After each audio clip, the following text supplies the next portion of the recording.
प्यारे दोस्तों, प्यारे बच्चों, डियर फ्रेंड्स और डियर स्टूडेंट्स, देखिए 4 मई से झारखंड एकेडमिक काउंसिल के द्वारा यानी झारखंड अधिविद्य परिषद के द्वारा कक्षा 10 और 12 का वार्षिक परीक्षा लिया जाने वाला है। तो इसके लिए मॉडल प्रश्न पत्र कक्षा 10 और 12 का जारी हो चुका है। तो हम एक एक करके गणित का प्रश्न पत्र को हल करेंगे। देखिए आपके सामने ये मॉडल प्रश्न पत्र आप देख रहे हैं। यहाँ इस प्रश्न पत्र 3 घंटे का है, पूर्णांक आप देख रहे हैं 90 मिनट का पूर्णांक है। सबसे पहले आपको इन सारी चीज़ों को पढ़ लेना है। जैसे यहाँ दिया हुआ है कि सभी प्रश्न अनिवार्य है। इस प्रश्न पत्र में 49 प्रश्न दिए गए हैं, वो 4 खंड में विभाजित है। खंड ए में 30 प्रश्न है। खंड ए में 30 प्रश्न है जो कि एक एक अंक का है। जैसे कि आप यहाँ देख रहे हैं एक एक अंक का 30 प्रश्न दिया गया है। खंड बी में आप देख रहे हैं 10 प्रश्न है 2-2 नंबर का। खंड सी में 5 प्रश्न है 4 अंकों का, प्रत्येक प्रश्न 4 अंकों का, 4×5 20 नंबर। और खंड डी में भी 4 प्रश्न है, प्रत्येक प्रश्न 5 अंक का यानी 20 नंबर का।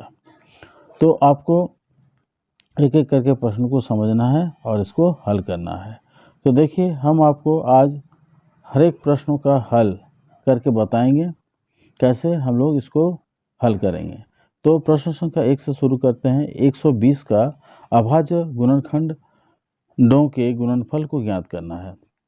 तो अभाज्य गुणनखंड का मतलब होता है कि 120 को हम अभाज्य संख्याओं से भाग देंगे। जैसे 2 एक अभाज्य संख्या है, 2 × 60 होता है। फिर 2 से भाग देंगे 30 से भाग जाएगा। फिर 2 से भाग देंगे 15 से भाग जाएगा। फिर 3 से भाग देंगे 3×5 15। ये सारी अभाज्य संख्याएं हैं। तो देखिए 2 3 बार आया है। तो पहला विकल्प में देखिए 2 का 3 घातांक है गुना 3 × 5। तो इस प्रश्न का उत्तर हमें पता चल जाता है कि इस तरह से निकल रहा है कि ए ऑप्शन सही है।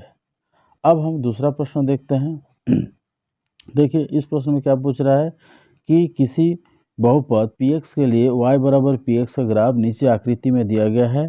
ग्राफ से बहुपद के शून्यक ज्ञात करना है। शून्यक, तो इस तरह का प्रश्न दिया रहने से हम लोग शून्यक कैसे ज्ञात करेंगे। तो देखिए ये जो ग्राफ दिया हुआ है, इसका जो ग्राफ आप देख रहे हैं, यह एक्स एक्सिस को यानी जो क्षैतिज रेखा होता है इसको हम लोग एक्स एक्सिस बोलते हैं, और जो ऊर्ध्वाधर रेखा होता है उसको हम लोग वाई एक्सिस बोलते हैं। तो एक्स एक्सिस में ये जो ग्राफ है कितने जगह पर प्रतिच्छेद कर रहा है। तो देखिए यहाँ पर गोल किए हैं एक जगह पर और यहाँ पर एक जगह पर, यानी 2 जगह पर एक्स एक्सिस को ये ग्राफ प्रतिच्छेद कर रहा है। इसका मतलब हम बोल सकते हैं कि px का शून्यक होगा 2। तो इस तरह से आप इसको निकाल सकते हैं। तो ठीक है, अब हम अगला प्रश्न देखते हैं। अगला प्रश्न में दिया है प्रश्न संख्या 3। देखिए प्रश्न संख्या 3 में निम्नलिखित में से कौन सा द्विघात समीकरण है। द्विघात का मतलब होता है ऐसा समीकरण जिसमें चर मान का घातांक 2 हो। जैसे मान लीजिए x², इसका रूप होता है ax² + bx + c बराबर, समीकरण बोल रहा है बराबर 0 करेंगे। तो इसे हम इस तरह का फॉर्म को हम द्विघात समीकरण बोलते हैं। यानी इसमें क्या होगा, जो भी चर मान है, यहाँ x चर मान है, इसका घातांक कितना है 2 है। मैंने मैक्सिमम घातांक जो होता है उसको हम लोग मानते हैं। यहाँ मैक्सिमम घातांक x का 2 है, इसलिए इसको हम द्विघात समीकरण बोलेंगे। तो अब हमें क्या करना होगा, इसको हल करके देखना होगा। देखिए इसको अगर हम हल करेंगे तो हमें पता चल जाएगा कि x + 1 का होल स्क्वायर करेंगे तो x² + 2x जैसा आएगा, x² + 2x + 1 आएगा बराबर 2x - 6। तो हम यहाँ से 2x दोनों तरफ है, देखिए तो 2x अगर दोनों तरफ रहेगा तो ये कैंसिल हो जाएगा। एक तरफ लाएंगे तो माइनस हो जाएगा, 2x - 2x 0 हो जाएगा। तो इस तरह से ये समीकरण बन रहा है x² + 1 लेफ्ट साइड में राइट साइड में -6, इसको हम लेफ्ट साइड में ले आएंगे तो 1 + 6 यानी 7 हो जाएगा। तो इस तरह से ये जो समीकरण बन रहा है ये द्विघात समीकरण है, तो ये सही विकल्प ए होगा। और हमें इनमें से सभी बोल रहा है। अच्छा, तो हम लोग देखिए यहाँ पर ये नहीं हो सकता है, क्योंकि यहाँ भी x का घातांक 2 है और इसको भी हल करेंगे तो x का घातांक 2 आएगा, क्योंकि a - b² को हल करेंगे तो 2 आएगा। तो दोनों x² का घातांक दोनों तरफ पॉजिटिव रहेगा, धनात्मक रहेगा, तो कैंसिल हो जाएगा। इसका मतलब इसमें x² का कोई पद नहीं रह जाएगा, यानी द्विघात समीकरण इसको हम लोग नहीं कहेंगे, क्योंकि x का घातांक 2 रहना जरूरी है, इसलिए c हो ही नहीं सकता है। b भी देखिए, यहाँ भी अगर a + b का होल क्यूब करेंगे तो घातांक 3 आ जाएगा, और 3 घातांक वाले को हम द्विघात समीकरण नहीं बोल सकते हैं। तो इसका विकल्प हमारा ए ही सही होगा, 2 का ए हम लोग सही मानेंगे। अब हम चलते हैं अगला प्रश्न पर, और अगला प्रश्न हम लोग हल करते हैं। तो प्रश्न संख्या 4 को अब हम लोग हल करते हैं। sin 18 डिग्री बटा cos 72 डिग्री को हमें हल करना है। तो ऐसा प्रश्न में हम लोग क्या करेंगे, साइन को cos में बदल देंगे या फिर cos को साइन में बदल देंगे। कैसे, देखिए sin 18 डिग्री के जगह पर हम लिख सकते हैं 90 डिग्री माइनस 72 डिग्री बटा cos 72 डिग्री लिखेंगे। अब हम लोग जानते हैं कि sin 90 माइनस थीटा क्या होता है, cos थीटा होता है। तो इसके जगह पर हम लिखेंगे cos थीटा, थीटा की जगह पर 72 डिग्री बटा cos 72 डिग्री करेंगे। तो इस तरह से ये दोनों को कैंसिल कर देंगे तो 1 से डिवाइड हो जाएगा, तो इसका आंसर 1 होगा। लेकिन यहाँ देखिए कोई विकल्प 1 नहीं दिया हुआ है, तो हम लोग क्या करेंगे, कोई भी विकल्प चुन लेंगे। ऐसा गलत प्रश्न पर पूरा नंबर मिल ही जाता है, मिल जाएगा। तो अब हम देखिए प्रश्न संख्या 5 को हल करते हैं। समांतर श्रेणी के लिए सार्वअंतर क्या होगा। सार्वअंतर मतलब डी का मान हमें निकालना है। तो समांतर श्रेणी में सार्वअंतर निकालने का तरीका यही होता है कि दूसरा पद माइनस पहला पद, यानी 3 1, 3 पहला पद है, 1 दूसरा पद है, तो क्या करेंगे 1 - 3 यानी -2, ये होगा इसका सार्वअंतर। तो इस तरह से हम लोग निकालते हैं। अब अगला प्रश्न देखते हैं, r त्रिज्या वाले वृत्त का परिमाप क्या होगा। हम लोग सूत्र जानते हैं, परिमाप बराबर होता है 2 पाई गुना r। वृत्त का परिमाप क्या होता है 2 पाई गुना त्रिज्या। त्रिज्या यहाँ r दिया है, तो ये क्या हो जाएगा 2 पाई r। तो देखिए तीसरा विकल्प सी जो है यही सही होगा। अब अगला प्रश्न देखते हैं, प्रश्न संख्या 7 को देखते हैं। सभी वृत्त क्या होते हैं। देखिए वृत्त हम लोग अगर बनाते हैं इस तरह से, तो सभी वृत्त क्या होते हैं, एक छोटा है एक बड़ा है, इसका त्रिज्या जितना होगा इसका त्रिज्या उससे अलग होगा, क्योंकि बड़ा वृत्त का त्रिज्या बड़ा होता है। तो ये दोनों क्या सर्वांग सम होंगे, नहीं सर्वांग सम नहीं होंगे। तो दूसरा विकल्प समरूप, ये लोग समरूप होंगे, ये लोग सिमिलर ट्रायंगल सिमिलर सर्किल्स बोलेंगे, ये दोनों समरूप होंगे, दोनों चित्र समरूप होंगे। हम लोग ये जानते हैं कि 2 वर्ग समरूप होंगे अगर दोनों का भुजाएं अलग अलग हो, लेकिन भुजाओं का माप अगर एक रहे तो उसे हम सर्वांग सम कहेंगे। तो इस तरह से हम लोग प्रश्न संख्या 7 बना लिए। अब देखिए प्रश्न संख्या 8 में क्या पूछ रहा है कि 12, 15 और 21 का लॉसो निकालें। तो लॉसो निकालने के लिए हम लोग ऐसा लिखेंगे 12, 15, 21 ऐसे लिख लेंगे और ऐसा लाइन खींचेंगे और अभाज्य संख्याओं से भाग देंगे। देखिए अभाज्य संख्या 3 से भी शुरू कर सकते हैं, 2 से नहीं कर पाएंगे, क्योंकि 2 से कोई भी 2 संख्या विभाजित होना चाहिए, लेकिन ऐसा नहीं हो रहा है, इसलिए हम लोग 3 से भाग देंगे। 3 चौके 12, 3 5 15, 3 7 21। तो पहला हम लोग 3 से भाग दे दिए। अब और किसी भी 2 संख्या को भाग देना है तो नहीं भाग जा रहा है, तो हम लोग क्या करेंगे, अब इस सब को गुना कर देंगे। 3 गुना 4 गुना 5 गुना 7 कर देंगे, तो ये हमारा लॉसो हो जाएगा। 3 4 12, 12 5 60 गुना 7 करेंगे तो 60 गुना 742 420। तो देखिए कौन सा विकल्प है, विकल्प संख्या बी इसका सही उत्तर होगा। अब हम प्रश्न संख्या 9 बनाते हैं। देखिए प्रश्न संख्या 9 को हम 2 तरीके से हल कर सकते हैं। द्विघात बहुपद क्या होगा जिसके शून्यक का योग और गुणनफल क्रमशः 1 और -1 दिया हुआ है। तो ऐसे प्रश्नों को हम लोग कैसे हल करेंगे? तो इसका ऐसे प्रश्नों को हल करने के लिए हमें सबसे पहले योग और गुणनफल दिया हुआ है, तो इसको थोड़ा हल करके हमें निकालना होगा। तो देखिए हम लोग इसको हल करते हैं। हम एक सूत्र, ऐसे प्रश्नों को हम एक सूत्र के जरिए भी हल कर सकते हैं। तो देखिए x², इसका सूत्र क्या बनेगा? द्विघात बहुपद क्या होगा जिसका शून्यक का योग और गुणनफल दिया है। तो हम एक सूत्र जानते हैं कि x² माइनस सम ऑफ शून्यक गुना x प्लस प्रोडक्ट p। तो यहाँ पर मान रख देंगे x² माइनस सम, मतलब सम क्या दिया है? 1 है, तो 1 लिखे चाहे ना लिखें एक ही बात है, प्लस प्रोडक्ट यानी गुणनफल 1, तो ये हो गया हमारा बहुपद। तो देखिए पहला विकल्प जो है वही सही होगा। अब हम अगला प्रश्न देखते हैं। t² माइनस 15 का निम्न में से शून्यक कौन सा होगा? तो शून्यक निकालने के लिए क्या करेंगे? t² माइनस 15 बराबर 0 कर देंगे, फिर 15 को उधर ले जाएंगे राइट साइड में, तो पहले तो 15 हो जाएगा, माइनस से प्लस हो जाएगा, फिर t का मान निकालेंगे तो प्लस माइनस √15, ये होगा 2 शून्यक। तो देखिए प्लस माइनस √15 विकल्प बी में दिया हुआ है, यही हमारा शून्यक होगा।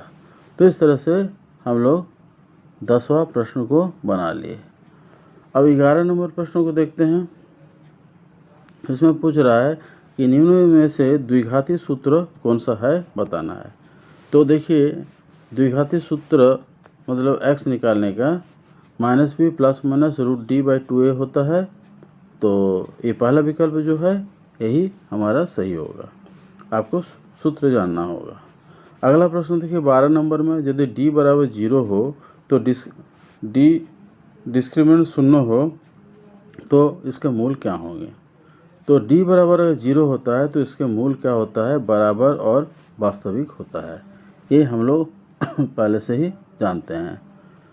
तो आप उसका कंडीशन पर ध्यान देंगे तो ये आप जानेंगे। शर्तें हैं, d बराबर 0 होने से क्या होता है, d ग्रेटर देन 0 होने से क्या होता है, d लेस देन 0 होने से क्या होता है। तो इस तरह से हर एक शर्तों को हम लोग जानते हैं। d ग्रेटर देन 0 जब होता है तो वास्तविक और असमान होता है, d लेस देन जब 0 होता है तो क्या होता है? असमान और काल्पनिक होता है।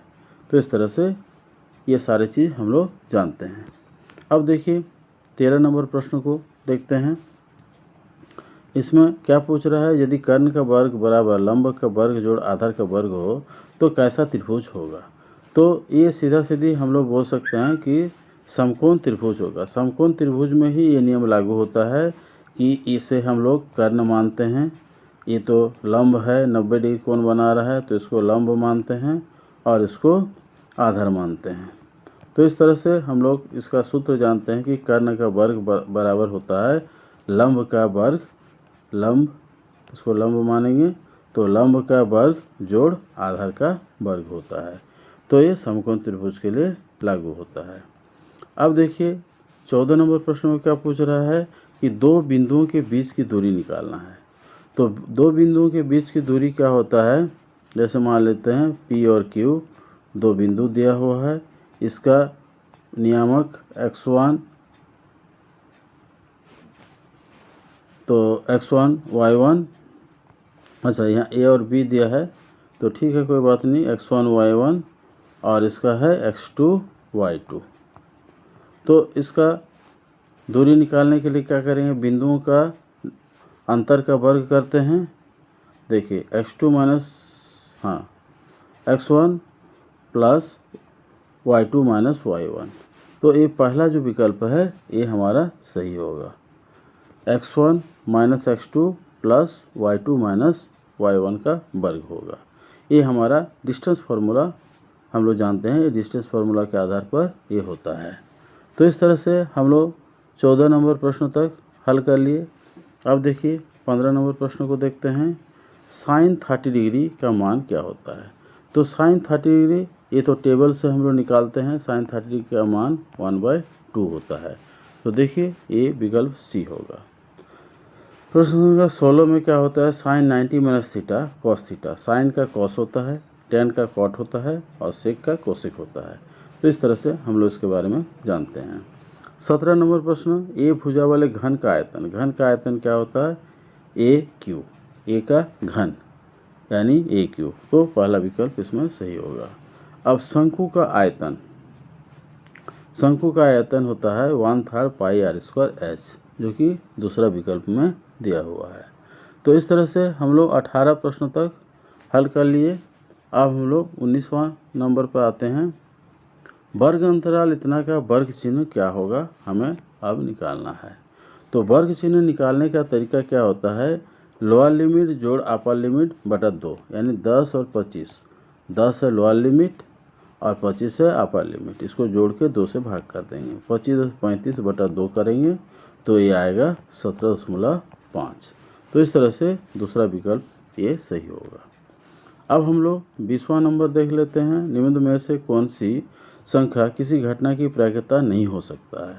देखिए, किसी भी घटना का प्रायिकता या तो 1 होता है या 1 से कम होता है।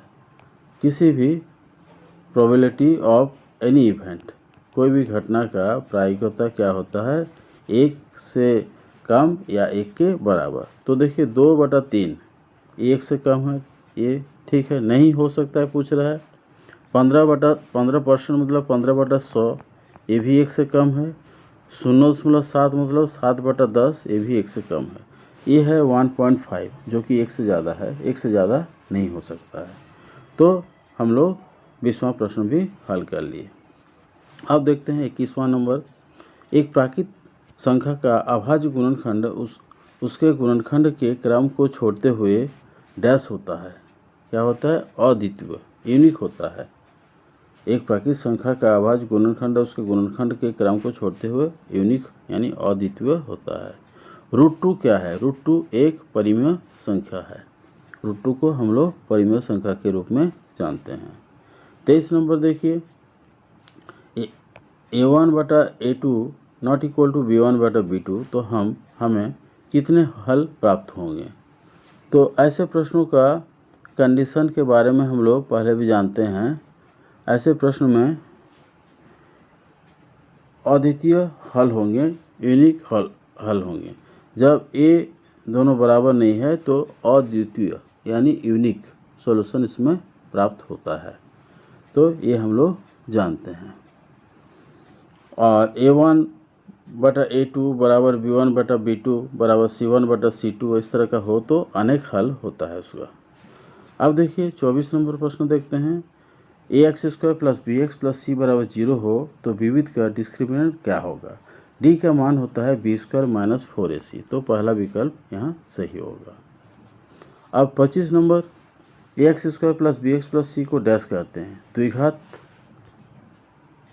बहुपद कहते हैं या द्विघात समीकरण कहते हैं।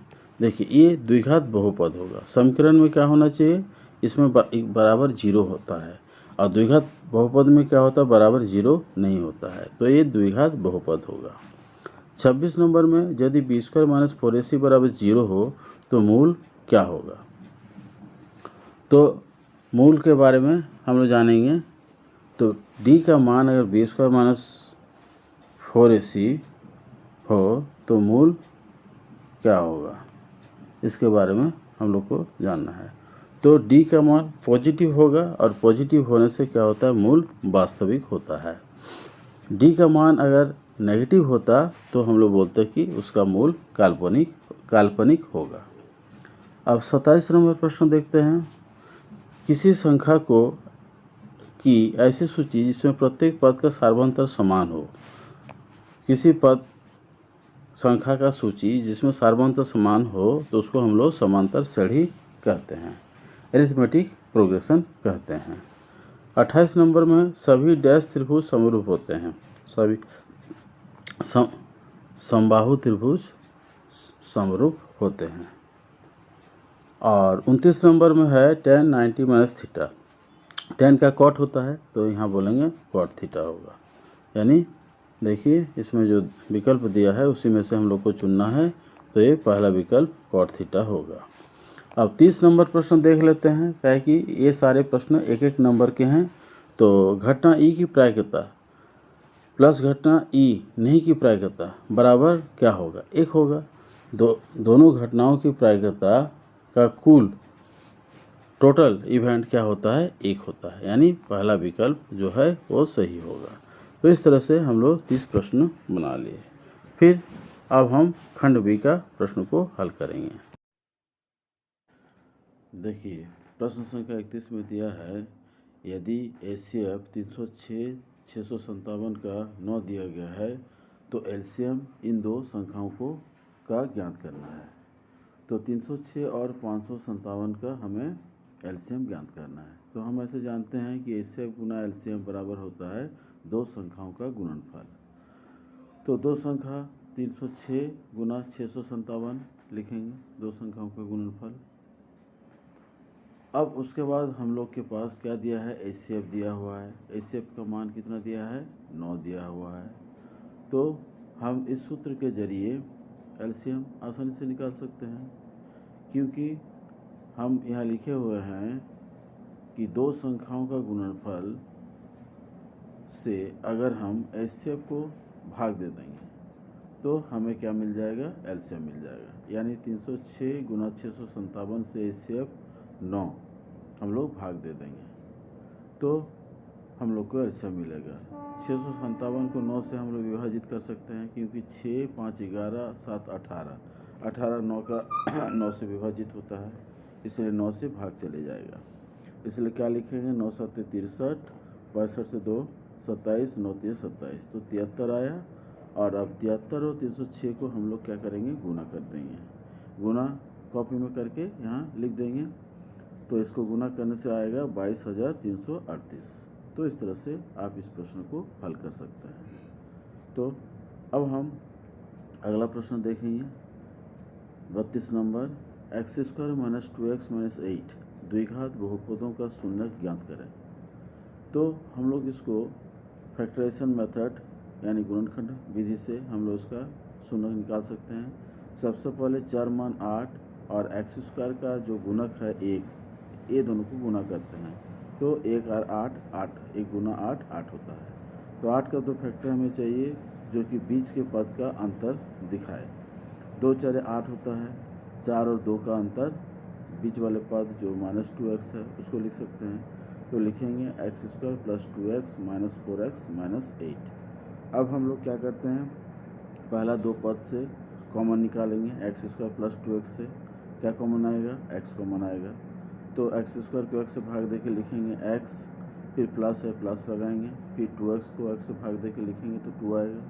फिर -4x - 8 में -4 कॉमन आएगा, निकाल लेंगे।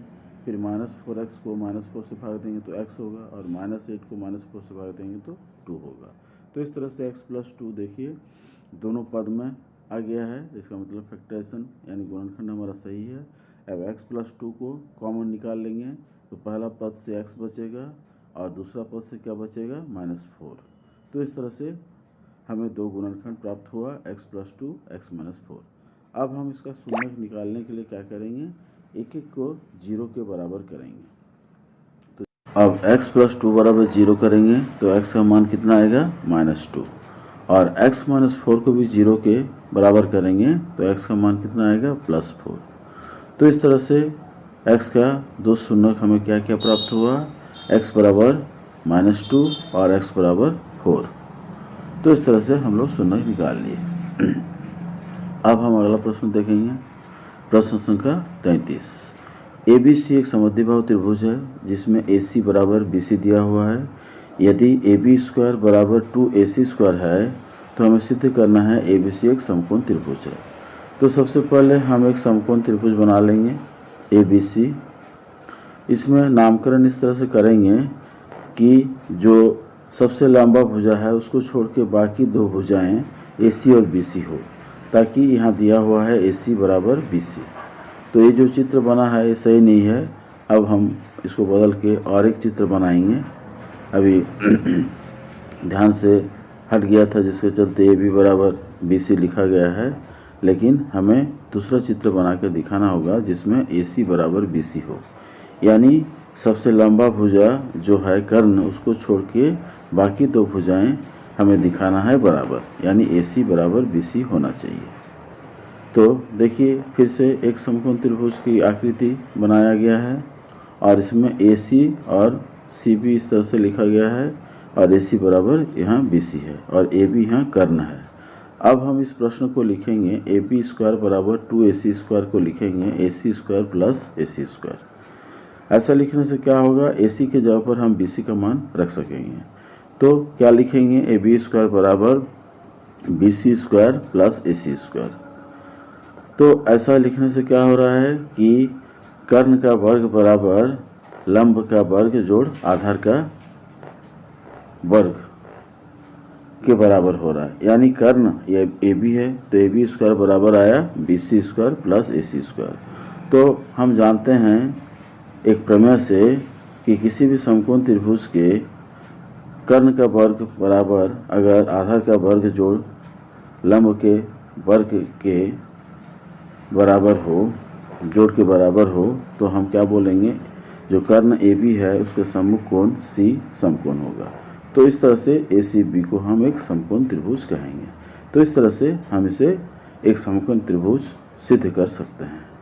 तो देखिए आपका स्क्रीन में दिया हुआ है कैसे सॉल्व किया गया है, आप इसको देख के अपने कॉपी में फिर से हल कर सकते हैं, आसानी से आपको समझ में आएगा। अब देखिए क्वेश्चन नंबर 34 हम लोग देखते हैं। त्रिकोणमिति का प्रश्न दिया हुआ है, यदि साइन ए बराबर 3/4 है तो कॉस ए का मान ज्ञात करना है। साइन ए बराबर लिखेंगे 3/4 और साइन ए पी बटा एच के अनुपात होता है। पी मतलब परपेंडिकुलर, एच मतलब हाइपोटेन्यूज, यानी लंब बटा कर्ण का अनुपात होता है। ये अनुपात के रूप में दिया हुआ है 3 और 4, तो हम लोग क्या करेंगे, इसको कांस्टेंट टर्म लगाते हुए ऐसा लिखेंगे कि P बराबर 3K और H बराबर 4K, क्योंकि 3 के जगह पर हम 6 और 4 के जगह पर 8 यानी 2 गुना करते हुए लिख सकते हैं, इसीलिए अनुपात वही आएगा 3/4। अब हम P और H का मान लिख लिए हैं। अब B स्क्वायर का मान निकालेंगे, H square minus P square होता है। ये समकोण त्रिभुज यानी पाइथागोरस थ्योरम से हम लोग जानते हैं। H का मान बैठाएंगे, H स्क्वायर का मान बैठाएंगे 4K का whole square minus P square है तो 3K का होल स्क्वायर करेंगे। अब 4K होल स्क्वायर होता है 16K स्क्वायर और 3K होल स्क्वायर होगा 9K स्क्वायर। दोनों को घटाएंगे तो 7K स्क्वायर आएगा। अब B स्क्वायर बराबर इतना है तो B का मान क्या होगा, वर्गमूल 7K स्क्वायर। तो 7 का वर्गमूल नहीं होता है तो √7 लिखेंगे, K स्क्वायर का वर्गमूल K हो जाएगा, तो B बराबर √7K। अब cos A बराबर हम लोग लिखेंगे B बटा H, B का मान रख देंगे √7K और H का मान हम लोग जानते हैं 4K, K कैंसिल करके लिख देंगे √7/4। इस तरह से हम लोग cos A का मान निकाल सकते हैं। तो ये भी इस तरह का त्रिकोणमितीय अनुपात का एक प्रश्न पूछा जाएगा, आप इसे तैयार कर लें। अब 35 नंबर प्रश्न देखेंगे। एक बिंदु Q से एक वृत्त पर स्पर्श रेखा की लंबाई 24 सेंटीमीटर है और Q की केंद्र से दूरी 25 सेंटीमीटर है, तो वृत्त की त्रिज्या ज्ञात करना है। तो ऐसा प्रश्न रहने से हम लोग क्या करेंगे, एक वृत्त बना लेंगे, वृत्त का केंद्र मान लेंगे, फिर एक बिंदु हम लोग क्या करेंगे बाहर में लेंगे, जिस बिंदु से हम इस वृत्त के ऊपर एक स्पर्श रेखा अंकित करेंगे। जैसे यहाँ अभी लिए हैं PQ एक स्पर्श रेखा और O इसका केंद्र है, वृत्त का केंद्र है।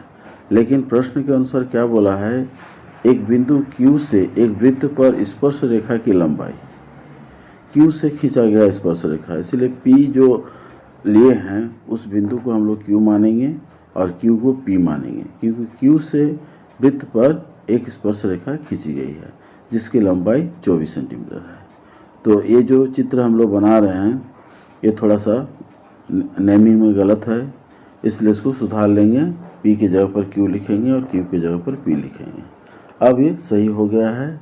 अब देख सकते हैं QP स्पर्श रेखा 24 सेंटीमीटर और Q का बिंदु का दूरी केंद्र से 25 सेंटीमीटर है, तो हमें OP निकालना है। ऐसे OP जो त्रिज्या है PQ स्पर्श रेखा के साथ 90 डिग्री कोण बनाता है, क्योंकि स्पर्श रेखा और केंद्र के बीच का कोण 90 डिग्री होता है। तो हम लोग समकोण त्रिभुज के सिद्धांत को लगाते हुए लिखेंगे कि OQ स्क्वायर बराबर OP square plus PQ square, यानी कर्ण का वर्ग बराबर होता है लंब का वर्ग जोड़ आधार का वर्ग। अब हमें OP निकालना है तो क्या करेंगे, OP स्क्वायर बराबर लिखेंगे OQ square minus PQ square. अब OQ का मान रखेंगे 25 का वर्ग, PQ का मान 24 का वर्ग, और 25 का वर्ग 625 होता है और 24 का वर्ग 576 होता है। तो हम लोग दोनों को घटाएंगे तो आएगा 49। तो इस तरह से OP स्क्वायर का मान 49 है, तो OP बराबर क्या हो जाएगा, 49 का वर्गमूल निकालेंगे। तो 49 को हम 7 गुना 7 लिखते हैं, तो OP बराबर 7 सेंटीमीटर हो जाएगा। तो इस तरह से हम लोग OP यानी वृत्त की त्रिज्या 7 सेंटीमीटर निकालते हैं। तो आप इसे कॉपी में लिख के प्रैक्टिस करेंगे तो आपको याद रहेगा। और इस तरह का प्रश्न एक एक जो सैंपल दिया हुआ है इस तरह का डाटा चेंज करके फिर से और एक इस तरह का क्वेश्चन आपको बोर्ड परीक्षा में पूछा जाएगा। इसलिए आप कोशिश करें कि इस तरह का प्रश्न को एक बार हल कर लें। अब हम लोग क्वेश्चन नंबर 36 देखेंगे। बिंदु A और B का नियामक क्रमशः 2, 3 और 4, 1 है, तो उसके बीच की दूरी हमें ज्ञात करना है। तो सबसे पहले A और B दो बिंदु ले लेंगे, इसका बीच की दूरी को एक लाइन खींच के दिखाएंगे। A का नियामक लिखेंगे 2, 3, B का नियामक लिखेंगे 4, 1। और x1 और y1 के फॉर्म में लिखेंगे तो A का नियामक को लिखेंगे x1 y1 और B के नियामक को लिखेंगे x2 y2। तो हम लोग डिस्टेंस फार्मूला से जानते हैं कि AB का डिस्टेंस क्या होगा, x2 माइनस x1 का होल स्क्वायर, AB स्क्वायर बराबर हो जाएगा x2 माइनस x1 का whole square plus y2 minus y1 का होल स्क्वायर, जैसा कि आप स्क्रीन में देख रहे हैं। अब हम वैल्यू पुट कर देंगे, x2 माइनस x1 क्या हो जाएगा 4 माइनस 2 का होल स्क्वायर, और प्लस y2 माइनस y1 क्या करेंगे 1 माइनस 3 होल स्क्वायर लिख देंगे। अब 4 माइनस 2 का होल स्क्वायर यानी 2 का स्क्वायर 4 हो जाएगा, और 1 माइनस 3 यानी माइनस टू का स्क्वायर भी -2 इंटू -2 4 होगा, तो 4 प्लस 4 8 हो जाएगा। तो हमें AB स्क्वायर का मान 8 प्राप्त हुआ। अब AB निकालेंगे तो वर्गमूल 8 करेंगे, 8 का वर्गमूल 4 दूनी 8 होता है, 4 का वर्गमूल 2 होता है, 2√2 यानी 2, इसका AB का मान हुआ 2√2। तो इस तरह से AB बिंदु का नियामक दिया रहने से उसके बीच का दूरी को हम लोग इस तरह से इस सूत्र के जरिए हम लोग निकाल सकते हैं। तो आप कोशिश कीजिए कॉपी में इसको प्रैक्टिस कर लें। अब हम लोग अगला क्वेश्चन देखते हैं 37 नंबर। किसी गेंदबाज द्वारा 10 विकेट मैचों में 10 क्रिकेट मैचों के लिए गए विकेटों की संख्या दिखाया गया है 2, 6, 4, 5, 0, 2, 1, 3, 2, 2, 3। तो हमें यहाँ बहुलक निकालना है। तो बहुलक निकालने का मतलब है कि जो आंकड़ा या डाटा ज़्यादा बार रिपीट होता है उसे उस आंकड़े का बहुलक कहते हैं। तो यहाँ पर देखिए 2 कितना बार आया है 1, 2, 3, 4। तो 2 सबसे ज़्यादा बार आया है, क्योंकि 3 को गिनिए 3 2 बार आया है, 1 1 बार आया है, 4, 5, 6 1 बार आया है, इसलिए 2 4 बार आया है। तो हम लोग कहेंगे इस आंकड़े का बहुलक 2। तो ऐसा हम लोग लिख सकते हैं। इस तरह से आप ऐसे प्रश्नों को हल कर सकते हैं। तो हर तरह का पैटर्न का क्वेश्चन दिया हुआ है, आप इसे जानते रहिए और इसी पैटर्न का क्वेश्चन आपको फिर से परीक्षा में मिलेगा जिसको आप हल कर सकते हैं। अब 38 नंबर देखते हैं। यदि बहुलक 10 है, माध्य 10 है तो माध्यक ज्ञात करना है। तो बहुलक को हम लोग मोड कहते हैं, माध्य को मीन कहते हैं और माध्यक को मीडियन कहते हैं। तो हमारे पास एक सूत्र है मीन माइनस मोड बराबर होता है 3 गुना ब्रैकेट मीन माइनस मीडियन। अब हम मान को रख देंगे, मीन और मोड का मान दिया हुआ है तो 10 माइनस 10 करेंगे, मीन माइनस मोड लिखा हुआ है। तो मान लिखने के बाद फिर बराबर का चिन्ह है तो बराबर देके 3 ब्रैकेट डालेंगे, 10 माइनस मीडियन यानी m लिख देंगे। अब इसको हम लोग हल करेंगे। तो हल करने से क्या होगा, 10 माइनस 10 क्या होता है 0 होता है, तो 0 हो जाएगा। अब 3 गुना 10 30 होगा दाहिने तरफ, और 3 गुना माइनस है -3m।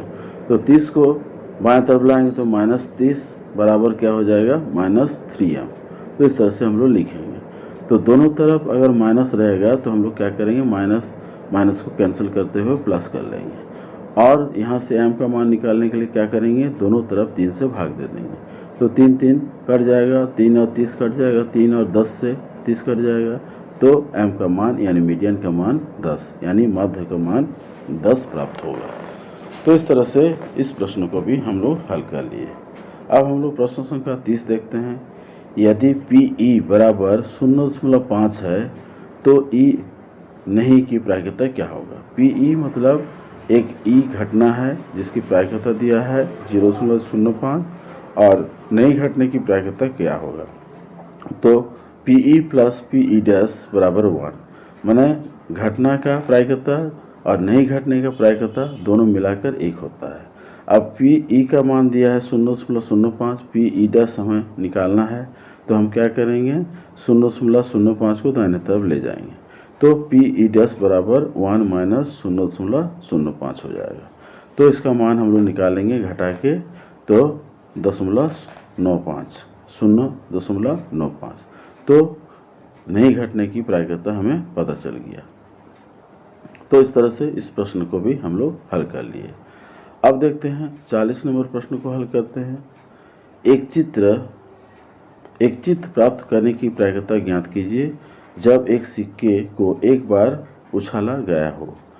साथ ही एक पट प्राप्त करने की प्रायिकता क्या होगी। जब किसी सिक्के को हम लोग उछालते हैं तो उसमें चित या पट तो कोई भी एक आ सकता है। तो टोटल घटना कितना हो सकता है, 2, क्योंकि एक चित और एक पट। तो चित आने की प्रायिकता निकालेंगे तो क्या करेंगे, चित आने की घटना बटा कुल प्रायिकता। तो चित आने की घटना 1 है बटा कुल प्रायिकता 2 है। उसी तरह से पट आने की प्रायिकता क्या करेंगे, पट आने की घटना बटा कुल घटना 2, 1/2। तो इस तरह से हम लोग लिखेंगे चित आने की प्रायिकता 1/2 और पट आने की प्रायिकता भी 1/2।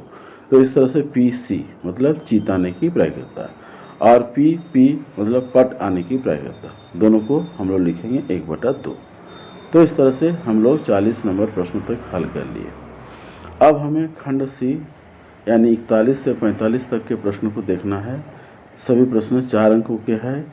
41 नंबर प्रश्न में पूछा है कि विभाजन एल्गोरिदम का प्रयोग कर PX को GX से भाग देने पर भागफल और शेषफल ज्ञात करें।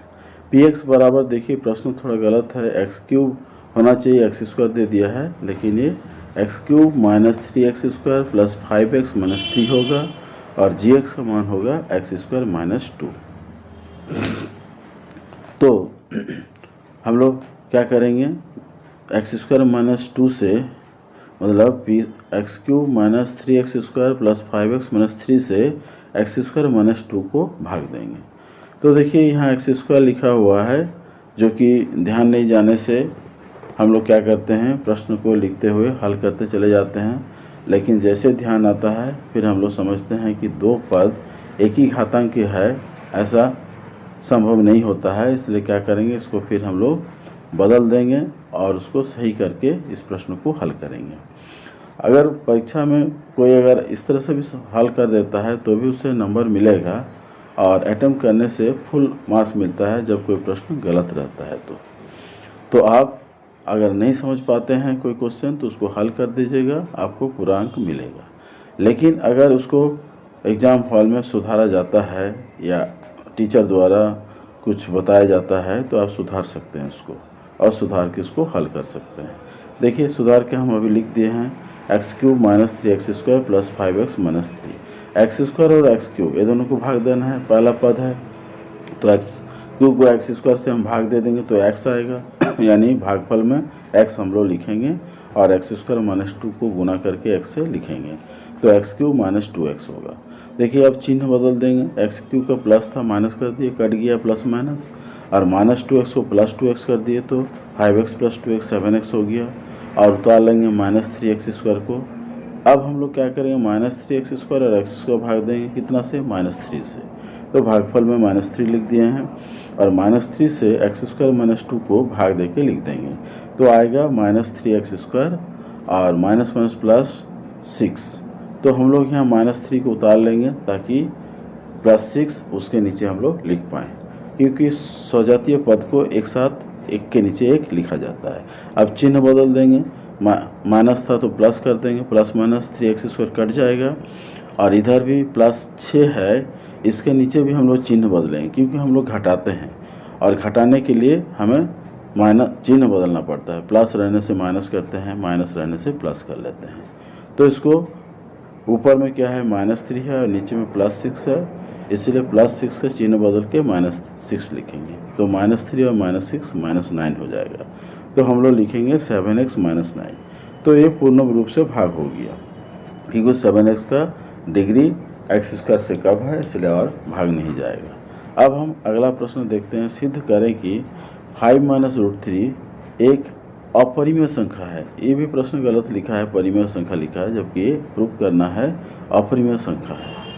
तो ऐसा प्रश्न रहने से हम लोग क्या करते हैं कि अपरिमेय संख्या अगर प्रूफ करना है तो सबसे पहले उसको परिमेय संख्या मान लेंगे और बराबर देके p/q लिखेंगे, क्योंकि परिमेय संख्या को p/q के रूप में हम लोग व्यक्त करते हैं, इसलिए बराबर p/q लिख लिए। अब √3 को एक तरफ रखेंगे और बाकी पद को एक तरफ ले आएंगे, तो 5 - p/q बाएं तरफ आ जाएगा और -√3 को दाएं तरफ ले जाएंगे तो +√3 हो जाएगा। अब देखिए बाएं तरफ 5 और p/q ये सारे पद क्या है, परिमेय संख्याएं हैं, लेकिन दाहिने तरफ √3 है जो कि अपरिमेय संख्या है, इसलिए परिमेय संख्या अपरिमेय संख्या के बराबर नहीं हो सकता है। ये हमारा शर्त को विरोध कर रहा है, क्योंकि हम लोग क्या किए थे उस समय परिमेय संख्या मान लिए थे, जिसके चलते ऐसा स्टेटमेंट आ रहा है कि लेफ़्ट साइड और राइट साइड दोनों एक दूसरे को बराबर नहीं दर्शा रहा है, क्योंकि बाएं तरफ परिमेय संख्या है, दाएं तरफ अपरिमेय संख्या है।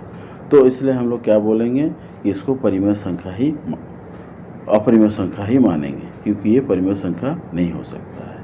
ऐसा प्रश्न को इस तरह का प्रश्न रहने से हम लोग इस तरह से हल करके बताएंगे। इसका स्टेप बाय स्टेप लिखना है तो आप किताब से भी फॉलो कर सकते हैं, किताब में लिखा हुआ है। यहाँ जगह कम होने के कारण हमने यहाँ शॉर्टकट लिख दिया है, लेकिन जो भी मौखिक रूप से एक्सप्लेन कर रहे हैं उसको सुन के भी आप लिख सकते हैं और उसी तरह से ही लिखना पड़ेगा आपको परीक्षा में, तो आपको पूरा अंक मिल जाएगा। अब देखिए अगला प्रश्न हम लोग बनाते हैं 42 नंबर कि वज्र गुणन विधि से हमें हल करना है। तो वज्र गुणन विधि से हल करने के लिए ये जो प्रश्न दिया है, ये प्रश्न किस रूप में है, a1x + b1y + c1 = 0 इस रूप में है, और दूसरा इक्वेशन है a2x + b2y + c2 = 0। तो इस रूप में अगर कोई प्रश्न रहता है तो इसका वज्र गुणन करने के लिए सबसे पहले हम लिखते हैं x बटा बराबर y बटा बराबर 1 बटा, और x बटा के नीचे क्या लिखते हैं, x को छोड़कर हम लोग वज्र गुणन करके लिखेंगे b1 c2 - b2 c1। उसी तरह से y बटा में लिखेंगे y को छोड़कर, यानी a1 c2 - a2 c1। मैंने y के पद को छोड़ के बाकी जो पद है उसको हम लोग क्रॉस वाइज मल्टीप्लाई करके लिख देंगे, और सभी में क्रॉस वाइज जो मल्टीप्लाई कर रहे हैं एक दिशा से दूसरी दिशा की तरफ एक ही तरीके से हम लोग मल्टीप्लाई कर रहे हैं, और बराबर दे के लिखेंगे 1 बटा, तो c1 c2 को छोड़ के बाकी लिखेंगे तो a1 b2 - a2 b1। अब हम लोग a1 b1 c1 a2 b2 c2 सबका मान रख देंगे। पहला इक्वेशन से जैसे x - 3y बराबर 7 है तो इसको लिख लेंगे x - 3y - 7, और x का गुणक को a1 मानेंगे, y के गुणक को b1 मानेंगे, यानी y के गुणक -3 है तो b1 बराबर -3 होगा, a1 बराबर x का गुणक 1 है और c1 बराबर -7 होगा। उसी तरह से दूसरा इक्वेशन से भी हम लोग लिखेंगे 3x - 3y - 13 बराबर 0 करेंगे, और a2 का मान 3 लिखेंगे, b2 का मान -3 लिखेंगे और c2 का मान -13 लिखेंगे। ये सारे मान हम लोग इस समीकरण में रख देंगे और हल करेंगे। तो x बटा बराबर y बटा बराबर 1 बटा आएगा। तो इसको हल करके आप अपने कॉपी में बनाइए, आप आसानी से बना सकते हैं। इसका अंतिम स्टेप हम यहाँ लिख देते हैं कि ये आएगा x बटा 4 बराबर y बटा 1 बराबर आएगा 1 बटा 1, जो कि आप थोड़ी देर में अभी स्क्रीन में देखेंगे। जो हम बता रहे हैं वही चीज़ हम स्क्रीन में लिख रहे हैं। तो थोड़ा लिखने में समय लगता है, बोलने में जल्दी होता है। तो देखिए अभी स्क्रीन में आ गया है। अब x बटा 4 बराबर 1 बटा 1 लेंगे तो x का मान 4 आएगा, और y बटा 1 बराबर 1/1 लेंगे तो y का मान 1 आएगा। तो इस तरह से हम लोग x और y का मान प्राप्त करेंगे, x बराबर 4 और y बराबर 1। तो एक क्रॉस मल्टीप्लाई विधि से यानी बीजगणित गुणन विधि से हल करने का तरीका है। आप इस तरीके को जानें। अगर इस तरह का प्रश्न आएगा तो आप उसे आसानी से बना सकते हैं। अब 43 नंबर प्रश्न देखते हैं। AP 3, 8, 13, 18 का कौन सा पद 78 है?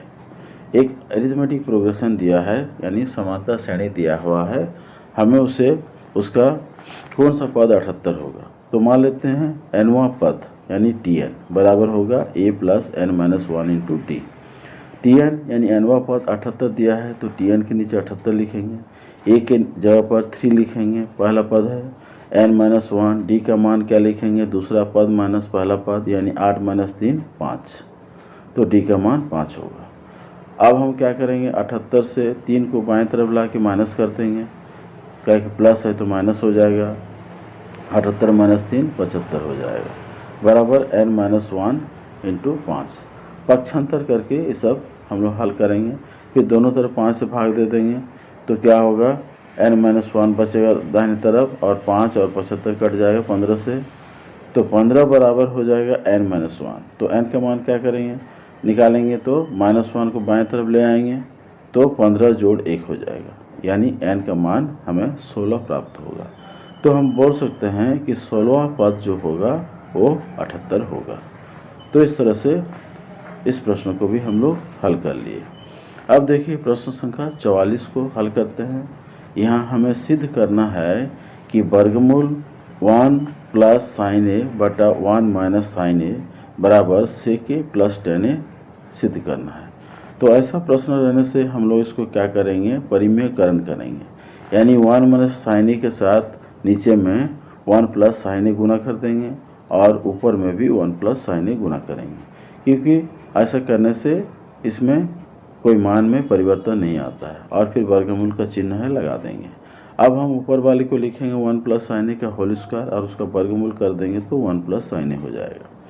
नीचे का क्या करेंगे, a minus B, A plus B है तो a square minus B square का सूत्र लगाएंगे तो 1 माइनस साइन स्क्वायर ए हो जाएगा। अब 1 माइनस साइन स्क्वायर बराबर क्या होता है, कॉस स्क्वायर ए होता है। फिर उसका वर्गमूल निकालेंगे तो क्या लिखेंगे, 1 प्लस साइन ए बटा कॉस स्क्वायर ए का वर्गमूल यानी कॉस ए।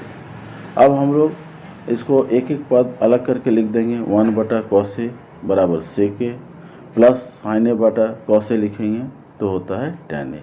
तो इस तरह से हमारा दाहिना पक्ष जो है सेक ए प्लस tan ए सिद्ध हो जाता है।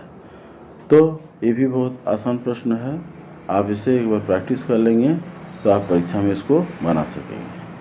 अब हम लोग 45 नंबर प्रश्न को हल करेंगे। देखिए 45 नंबर प्रश्न क्या दिया हुआ है, इसमें हमें रचना करना है। आधार 8 सेंटीमीटर तथा ऊंचाई 4 सेंटीमीटर के एक समद्विबाहु त्रिभुज की रचना कीजिए और फिर एक और त्रिभुज की रचना कीजिए जिसकी भुजाएं इस समद्विबाहु त्रिभुज के संगत भुजाओं की 1.5 गुना हो। तो सबसे पहले 8 सेंटीमीटर भुजा हम लोग ले लेंगे और इसका नामकरण भी कर देंगे, जैसे BC। अब हम लोग BC को समद्विभाजित करेंगे तो क्या करेंगे, कंपास B में बैठाएंगे और BC का जो आधा है, आधा दूरी से भी ज़्यादा थोड़ा सा कंपास को बढ़ा के ऊपर और नीचे काट लेंगे। उसी आर्क से C में भी बैठा के हम ऊपर और नीचे काट लेंगे। फिर ये दोनों आर्क को जोड़ते हुए BC से होते हुए खींचेंगे। उससे होते हुए जिस बिंदु से गुजरेगा वो बिंदु क्या होगा, BC का समद्विभाजक बिंदु होगा, यानी उसको हम M से सूचित करेंगे।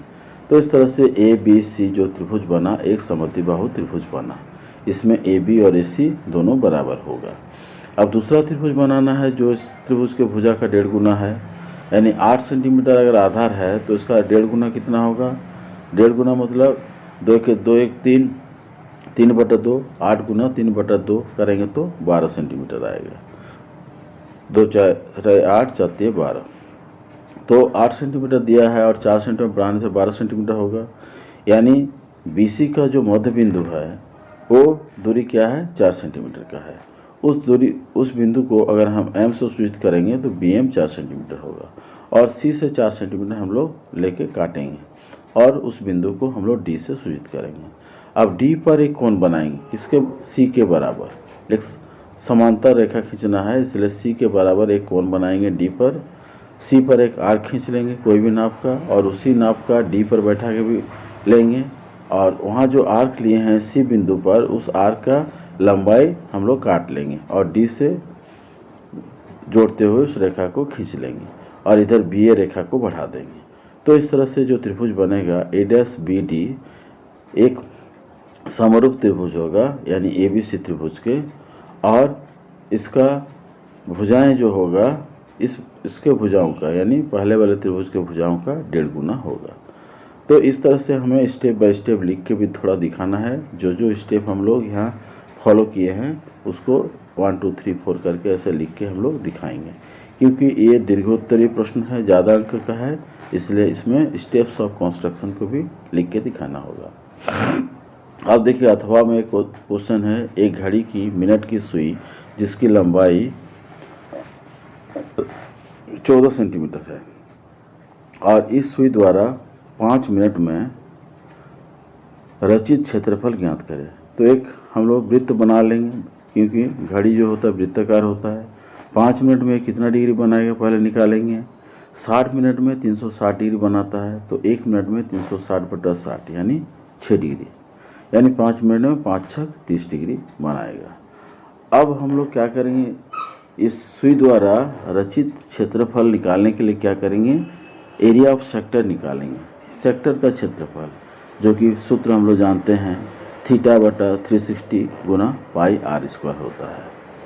तो इस सूत्र को लिख के हम लोग सारा मान को इसमें रख देंगे और इसको हल करेंगे, तो हमें रचित क्षेत्रफल प्राप्त होगा। थीटा का मान लिखेंगे 30 डिग्री बटा 360 डिग्री लिखेंगे। पाई का मान हम लोग जानते हैं 22/7 और r मतलब त्रिज्या, और त्रिज्या मतलब सुई की लंबाई 14 सेंटीमीटर है, तो 14 गुना 14 लिखेंगे। फिर इसको कैंसिल करेंगे, 7 से 7 दूनी 14 होता है। फिर 30 और 360 को भी हम लोग कैंसिल करेंगे, 0 0 कैंसिल कर लेंगे, या फिर डायरेक्ट 3 12 36 होता है लिख देंगे। तो इस तरह से यहाँ थोड़ा सा गलत हो गया है, 3 12 36 दिखाना था, अच्छा 7 दूनी 14। तो इस तरह से हम लोग इसको हल कर लेंगे।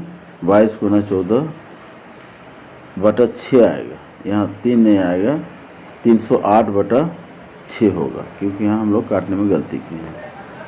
तो इसको फिर 6 से भाग दे देंगे, तो 51.33 वर्ग सेंटीमीटर होगा, क्योंकि क्षेत्रफल निकाल रहे हैं।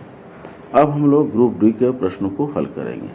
46 नंबर प्रश्न में क्या पूछ रहा है कि द्विघात समीकरण 2x² - 3x + 5 = 0 का हम लोग विविध कर मूलों की प्रकृति तथा द्विघाती सूत्र का उपयोग कर मूल ज्ञात करेंगे। विविध कर यानी डिस्क्रिमिनेंट डी निकालेंगे।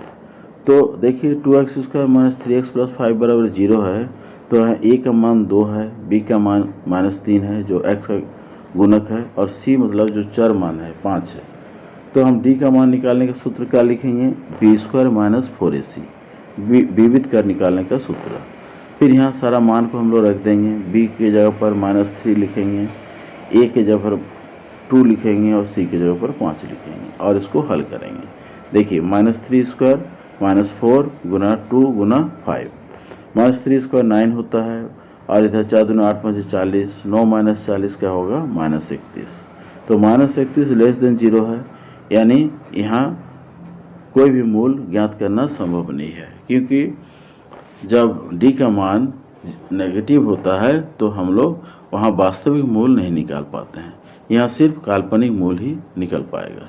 इसलिए यहाँ लिखेंगे कि कोई मूल ज्ञात करना संभव नहीं है, क्योंकि क्लास 10 तक सिर्फ हम लोग वास्तविक मूल के बारे में ही पढ़ाई करते हैं। 11 क्लास में ही जाके हम काल्पनिक मूल के बारे में चर्चा करेंगे। ठीक है, अब हम देखते हैं 47 नंबर प्रश्न को।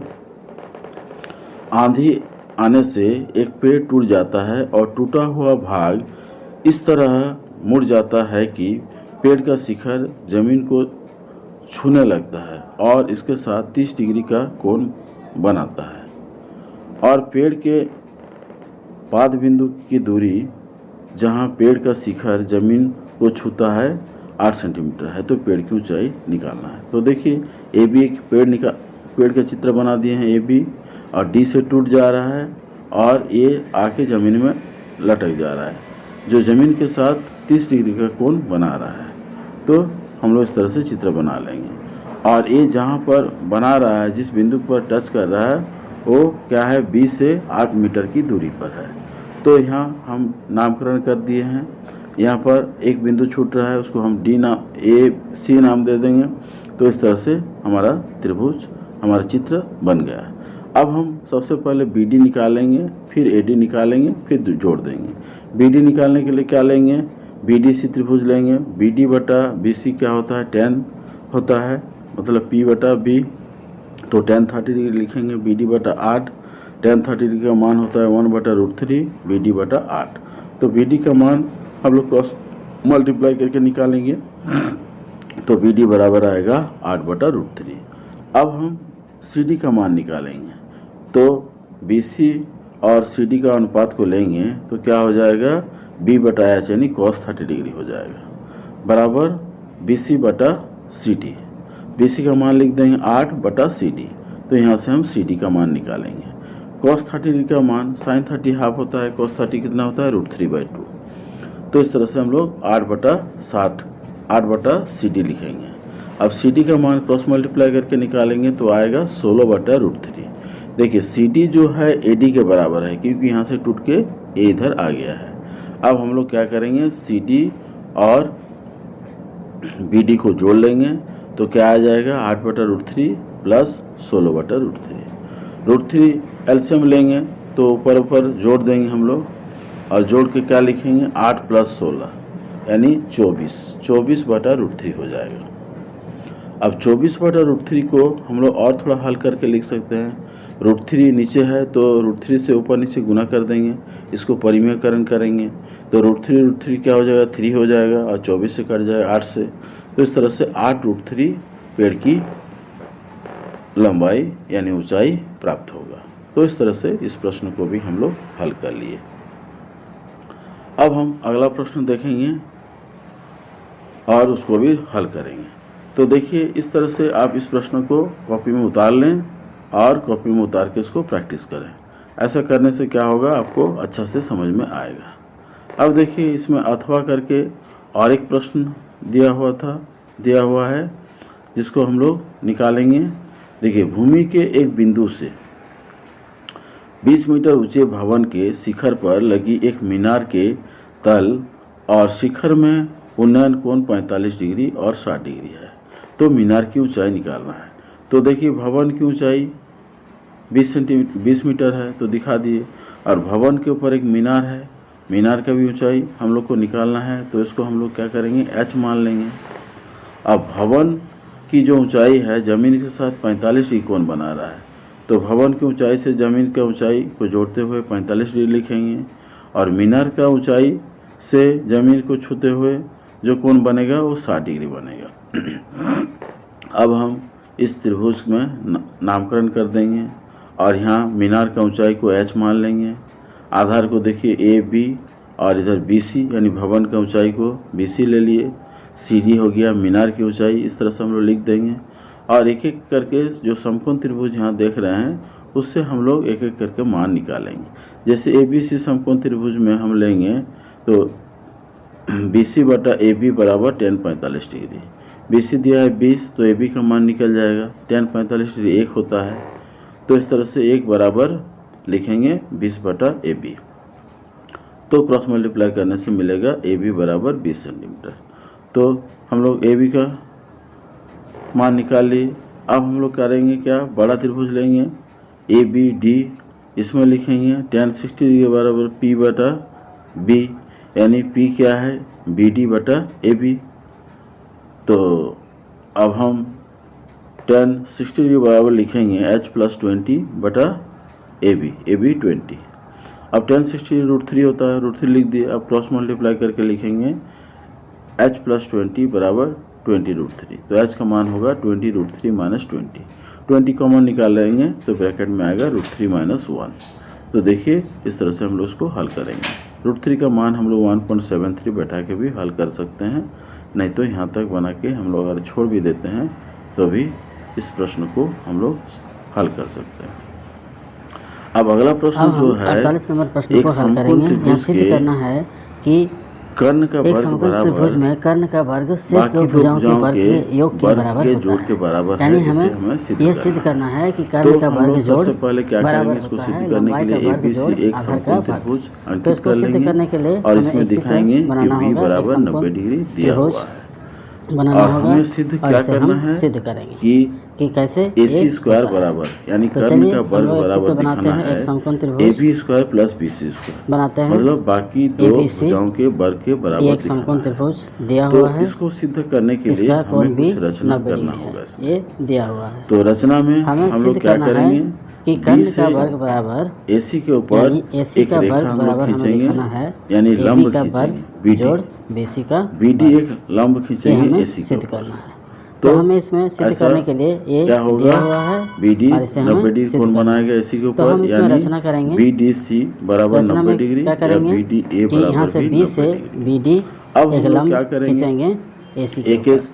त्रिभुज तो को समरूप BD दिखाएंगे। लंब एक AC छोटा त्रिभुज हम लेंगे लोग BDC खींचेंगे। और एक बड़ा त्रिभुज लेंगे अब इसको ABC सिद्ध करने के लिए क्या और करेंगे, BDC समरूप एक एक करके ABC त्रिभुज को दिखाएंगे। हम कैसे, समरूप ताकि दिखाएंगे। BDC का कोण C कौन दो और त्रिभुज को ABC का समरूप कोण C दिखाएंगे, दोनों सबसे बराबर पहले होगा हम एक छोटा और त्रिभुज और बड़ा त्रिभुज कोण को D समरूप यानी दिखाएंगे। कोण तो BDC ही 90 हम एक एक डिग्री करके बराबर होगा इसको ABC सिद्ध 90 कर डिग्री। पाएंगे।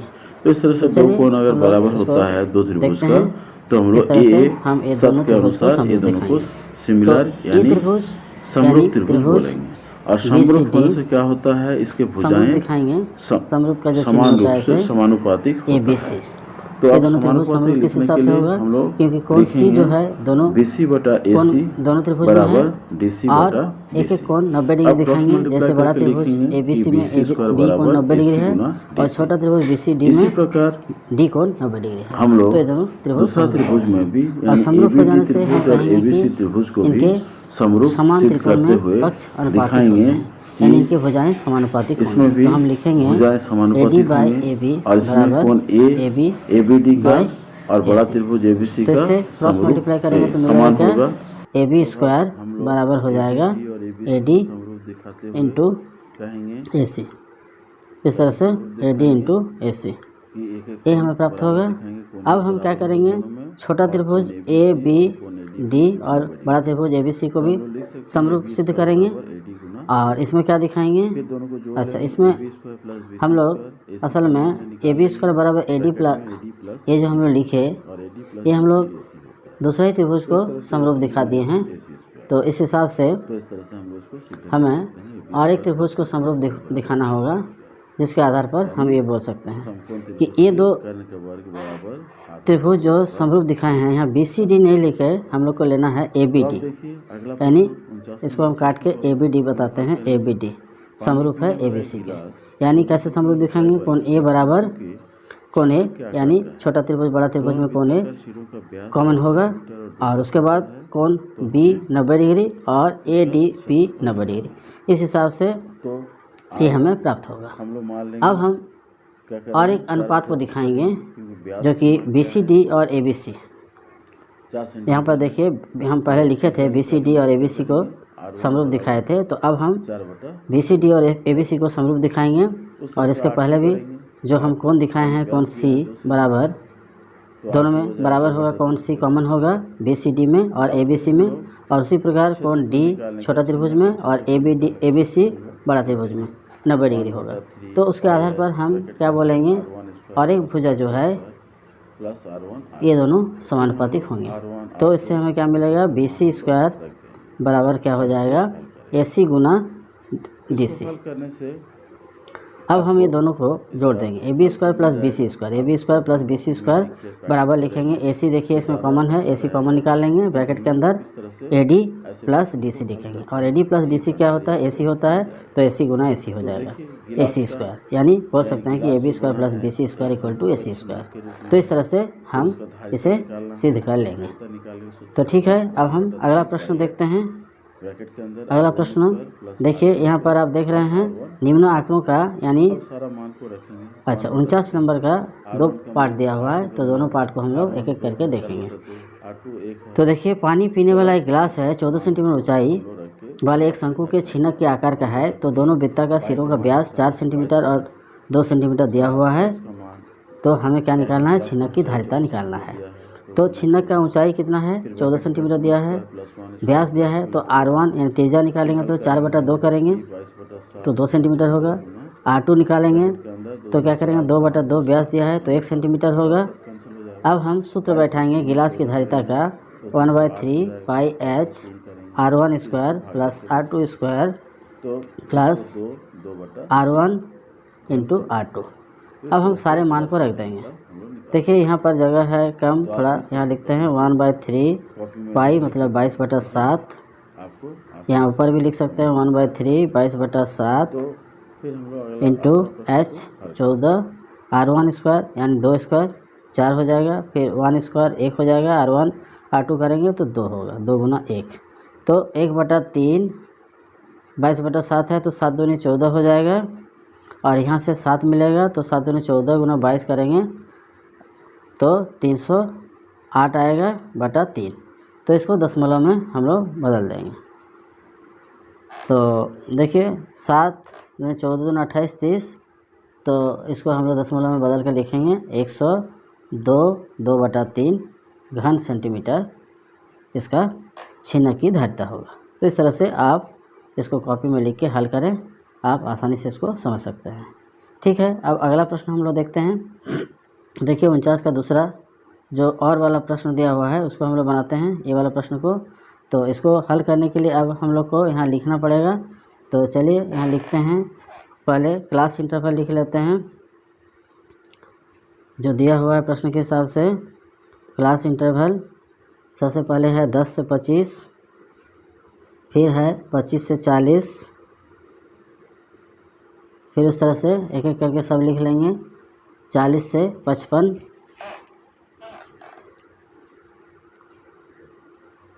और फिर 55 से 70,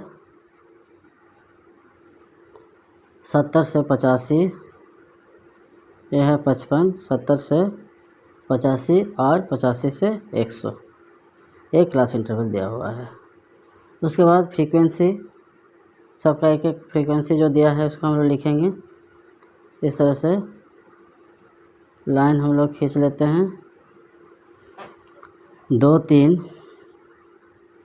2 3 7 6 6 6, यह है फ्रीक्वेंसी। उसके बाद XI यानी क्लास मार्क हम लोग निकालेंगे। तो 10 और 25 को जोड़ के 2 से भाग दे देंगे तो कितना आएगा, देखिए 25 और 10 जोड़ेंगे तो 35/2 करेंगे तो 17.5। और एक एक करके सबको जोड़ के ऐसे 2 से भाग करेंगे, नहीं तो क्या करेंगे, 10 और 25 का अंतर 15 है तो 15 जोड़ जोड़ के लिख देंगे।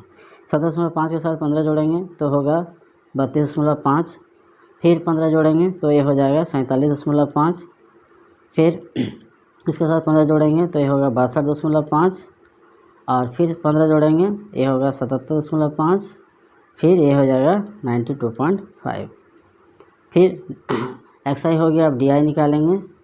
तो DI निकालने का क्या तरीका है, यानी इसको हम एजुन मीन मान लेंगे। तो DI का सूत्र होता है XI माइनस A एजुन मीन। तो XI 62.5 है, एजुन मीन भी 62.5, तो ये 0 हो जाएगा। फिर इसमें क्या करेंगे, DI का मान आएगा 47.5 माइनस 62.5, तो ये आएगा -15। अब -15 का अंतर से इसको लिखते चले जाएंगे, ऐसे ही आएगा -45, ये आएगा 15 और ये आएगा 30। डी हो गया। अब यू आई निकालेंगे। यू आई निकालने का सूत्र क्या होता है, D I minus H U I. H मतलब क्लास साइज। -45 को 15 से भाग देंगे तो 15 × 45, इसको 15 × 30, 15 के 0 1 और 2, ये सबको जोड़ देंगे। अब एफ आई यू आई निकालेंगे। यहाँ पर हम लोग एफ आई यू आई निकाल लेंगे। तो एफ आई 2 है, यू आई -3 तो -6 हो जाएगा। यहाँ भी 3 दूनी 6, -6 -7, यहाँ 0, यहाँ 6 के 6 और यहाँ 6 दूनी 12। यहाँ जगह का अभाव हो रहा है तो यहाँ नीचे 12 लिखेंगे। 12 × 18, इधर 7 × 13 = 19, तो ये आ जाएगा total -1। Summation of F I U I आ जाएगा -1। ये है -1, ठीक है। और यहाँ पर समेशन ऑफ एफ आई ये सबको जोड़ेंगे तो ये आएगा 30। समेशन ऑफ एफ आई आएगा 30 और summation of F I U I -1 आया है। अब हम इसको सारा मान को सूत्र में बैठा देंगे। अब इसको कॉपी में नोट कर लीजिए। अब नेक्स्ट पेज में जाते हैं। देखिए माध्य निकालने बोला है तो माध्य का जो सूत्र है उसको लिखेंगे। x बार यानी माध्य बराबर हमें निकालना है तो इसका सूत्र लिखेंगे a plus summation of F I U I by summation of F I Guna h माध्य। अब हम एजुन मीन क्या माने थे, 62.5 ले लेंगे। Summation of F I U I का मान हम लोग कितना निकाले थे, -1, तो इसका मान हम लोग -1 ले लेंगे। -1 बटा क्या करेंगे 30 गुना h का मान कितना है 15, तो 15 दूनी 30 कट जाएगा, -1/2, तो यहाँ लिखेंगे हम लोग